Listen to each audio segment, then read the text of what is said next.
कितने लोगों के जीवन में समस्या है। अगर कोई समस्या है तो चमत्कार भी है, याद रखना।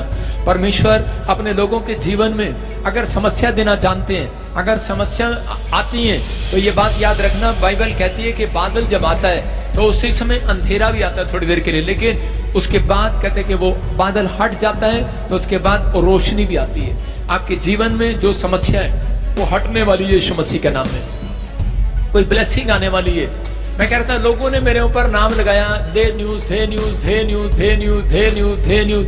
ओ भाई साहब, इतनी न्यूज चली गई, मुझे तो मशहूर कर दिया पूरी जगह। किसी ने मुझे कहा आपको बदनाम कर दिया। मैं कहा चुप, वो मुझे मशहूर कर रहे हैं, फेमस कर रहे हैं, जो नहीं भी जानता जान लेंगे। तो मैंने कहा ठीक है, अच्छी बात है, मुझे देखकर भाग तो जाया करेंगे। मैंने कहा ये छेड़ता है, कितनी कितनी गंदी लांछन लगाए, अच्छी अच्छी बातें बोलने की बजाय बुरी बुरी बातें बोल रहे हैं, लेकिन कोई जन मानने के लिए तैयार नहीं है। बहुत सारे लोग समझदार हैं, चाहे वो अन्य जाति हो, चाहे वो ना भी विश्वास करते हो, वो इन चीजों को देखते हैं। लोग पढ़े लिखे हैं लोग आजकल। एक अखबार ने अच्छा बयान दिया, स्क्रीन पे दिखा, ढोलकी, उसने कहा, अखबार में कटिंग है, ऊपर लिखा प्रॉफिट बजिंदर को झूठे आरोप में फंसाया गया है। और जूम कर दे इसको, प्रॉफिट बजिंदर को झूठे मामलों में फंसाया गया है।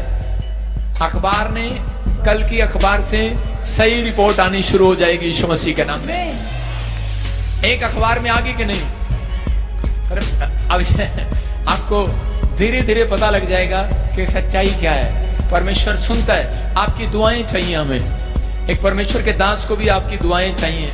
अगर आप दुआ करें परमेश्वर आपको आशीष दे। अभी इसी समय हम सब मिलकर प्रभु के वचन में जाएंगे और पवित्र आत्मा आपके जीवन में आशीष दे। जब जीवन में दुख समस्या आती है तो डरना नहीं है। याद रखना, अगर कोई क्लेश, कोई समस्या, कोई बंधन, कोई प्रॉब्लम जब आपके जीवन में आती है तो आपको समुद्र में डुबाने के लिए नहीं आई। याद रखना, परमेश्वर आपको डुबाने के लिए नहीं आया। अगर आपके सामने कोई दुख आ गया, पहाड़ आ गया, तो उस समय वो ऐसा लगता है कि समुद्र आ गया है, और समुद्र में कोई भी कह कि किनारा नहीं लगता। जब किश्ती नहीं है तो आप कैसे जाएंगे समुद्र में। लेकिन परमेश्वर ने कहा वो समुद्र में आपको डुबाने के लिए नहीं बुलाया गया, कहता आपको तैरने के लिए बुलाया गया, पार करने के लिए बुलाया गया है। आप तैरेंगे, लेकिन एक व्यक्ति को पता है कि मेरे को समुद्र में तैरना पड़ेगा और मैं पार हो जाऊंगा, या मुझे कोई किश्ती मिलेगी मैं पार हो जाऊंगा, कोई मुझे सहारा मिलेगा पार हो जाऊंगा। लोगों के जीवन में ऐसी बातें थी कि शायद मेरे जीवन में कोई दुख है। आज भी लोग सोचते हैं कि परमेश्वर मेरी लाइफ में तो दुख है, शायद तू किसी को भेजेगा मेरे सामने, वो मेरे दुख को दूर करेगा, या मेरे ऊपर कर्जा है और उसी समय मेरे कर्जे को हटाने के लिए किसी मामे ताऊ चाचे को भेजेगा या किसी को भेजेगा। लेकिन नहीं, परमेश्वर अपने आपके तरीके से काम नहीं करते, परमेश्वर अपने तरीके से काम करते हैं। आपकी सोच से नहीं चलते, वो अपनी सोच से चलते हैं। मैं कह रहा हूं कि आज बहुत सारे लोग जब किसी भी सिचुएशन में क्यों ना हो, लेकिन पवित्र आत्मा ने मुझे कहा जो आज लाइव देख रहे हैं, आज कैसी भी सिचुएशन हो, आपको अब तक कोई प्लेटफॉर्म नहीं मिला सिचुएशन से बाहर निकालने का, आपकी परिस्थितियों से बाहर निकालने का। आज रात मेरा परमेश्वर जो लाइव देख रहे हैं और विश्वास कर रहे हैं, आपको एक प्लेटफॉर्म देने वाला आज रात इस वचन से। जो आप कहेंगे वो हो जाएगा। आज रात के बाद जैसा आप सोचेंगे वैसा हो जाएगा। परमेश्वर यहां से एक प्लेटफॉर्म दे रहा है आज रात आपको। जब मैं प्रभु में आया तो उस समय में मेरी लाइफ में रुकावटें आई बहुत सारी, और प्रभु ने मुझे कहा अगर तुझे आगे बढ़ना है तो तेरे साथ ये 5-4 जन है, इनको यहाँ से, इनसे दूर हो जा, दूर हो जा। लेकिन मैं उनसे दूर नहीं हुआ, मैं प्रभु में था और मैं अमेरिका जाना चाहता था, बड़ा बिजनेस करना चाहता था। लेकिन मेरा एक फ्रेंड सर्कल ऐसा था, प्रभु में आने के बाद भी मैं उन्हें छोड़ना पसंद नहीं करता था। और अचानक एक तूफान ऐसा आया और इसी समय वो अलग हो गए मेरे से।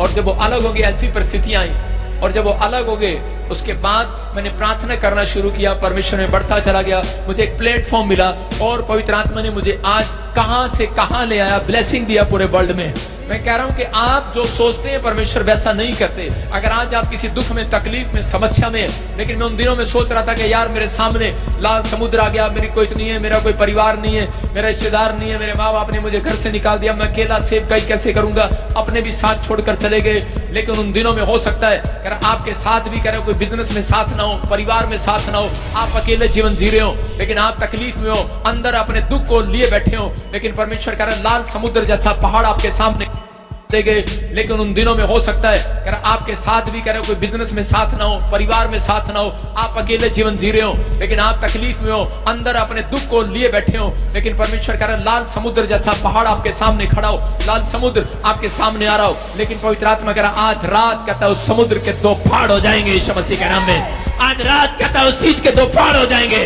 जो आपके सामने समस्या दो फाड़ हो जाएगी, जो आपके सामने कर्जे की समस्या दो फाड़ हो जाएगी। आज वो परिस्थितियों के दो फाड़ होंगे, आपके हालात के दो फाड़ होंगे, तेरे दो टुकड़े होंगे। आज रात एक रास्ता निकलेगा यीशु मसीह के नाम में। कह रहे हैं कि जब आप लाल समुद्र देखते हैं तो आप कहते हैं कि नहीं, कहते आप समुद्र देखते हैं तो आप कहते हैं कि कोई रास्ता नहीं है, आप पहाड़ देखते हैं तो आप कहते हैं पहाड़ के बाद रास्ता नहीं है, जब आप फाटक बंद देखते हैं तो आप कहते हैं रास्ता नहीं है। लेकिन परमेश्वर वो महान परमेश्वर है जो फाटक बंद को तोड़ सकता है, याद रखना, जो पहाड़ के दो टुकड़े कर सकता है, समुद्र के टुकड़े करके दो फाड़ कर सकता है, वो परमेश्वर है, वो कहीं पे भी आपके लिए रास्ता बना सकता है। अगर आज तक नहीं बना, आज रात आपके लिए बनेगा यीशु मसीह के नाम में। खुदा कई बार बीमारियां, कर्जे, दुख, मुसीबत, हर प्रॉब्लम हमारे अंदर जानबूझकर कई बार पूरी तरीके से नहीं निकालता, कहीं कि वो खौफ में, डर में रहे। कह रहे हैं कि अंदर बना रहता है।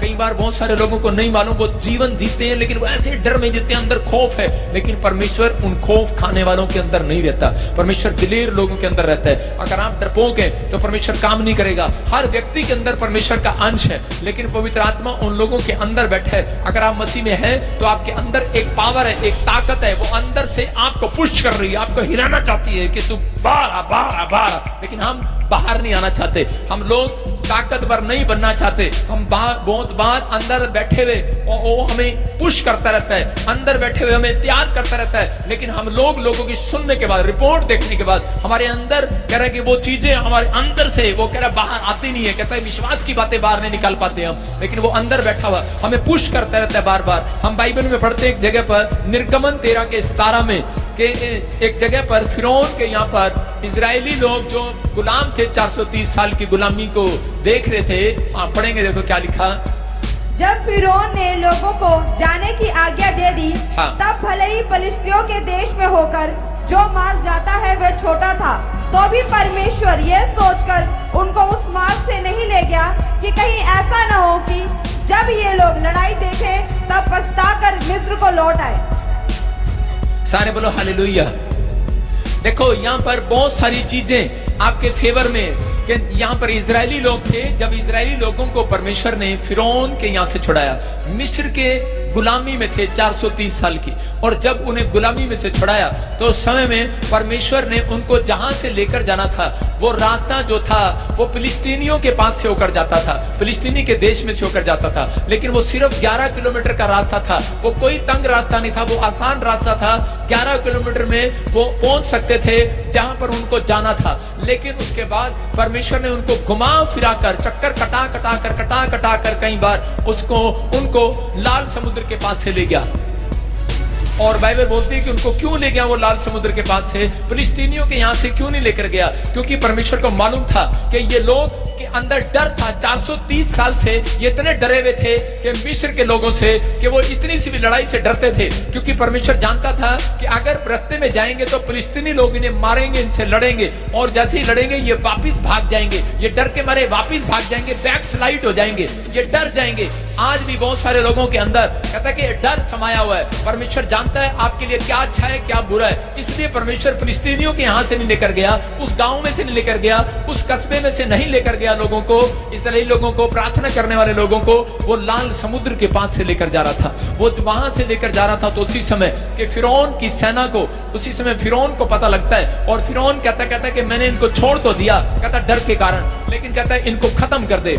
इसी समय जब उसने अपनी सेना उनको मारने के लिए भेजी तो उसके समय उनके पीछे थे, सेना तलवार लेकर उनके पीछे थी, और सामने करे कि इजरायली लोगों के सामने समुद्र था, वो तोड़े जा रहे थे, लेकिन तोड़ते तोड़ते उनके सामने समुद्र आ गया, और पीछे तलवार लिए घोड़े आ रहे हैं, तोप आ रही है, भाले आ रहे हैं, और उसी समय वो घबरा गए और उन्होंने उसी समय गुस्से में पत्थर उठा लिए और मूसा की तरफ मारने लगे। मूसा भी बोलने लगे, करे मूसा इससे अच्छा तो हम वहीं ठीक थे, इससे अच्छा तो हम मिस्र की गुलामी में ठीक थे। कह रहे कि अरे क्या ठीक थे? बोलता कह रहे देख, कह रहे, और उसी समय मूसा क्या कर रहा, मूसा हाथ उठाने के, मूसा कहता मैं, अब मूसा क्या कर रहा है? मूसा कह रहा है सामने समुद्र है, पीछे सेना है। उसने कहा मैं तुम्हारे लिए प्रार्थना करता हूं। उन्होंने कहा चुप कर, अपना हाथ अंदर रख। उन्होंने कहा हो गया ऐसा, अपना हाथ अंदर रख। कहता अरे क्या? कह रहा मैं हाथ उठाऊंगा, हाथ उठाऊंगा। उसने कहा चुप कर। कह रहा क्या हाथ उठाएगा? कहता सामने समुद्र है। विश्वास नहीं कर रहे। कह रहे सामने समुद्र है, हमें दिखता है भाई। कह रहा दिखता है, कोई नदी नहीं है, कोई जहाज नहीं है। कह रहा तू क्या हाथ उठाएगा? हाथ उठाएगा क्या? हाथ उठाएगा? कह रहा नीचे कर हाथ अपना। लोग उसे कह रहे थे और वो बेचारा हाथ उठाने की कोशिश कर रहे थे। कह रहा नीचे कर, आगे समुद्र है,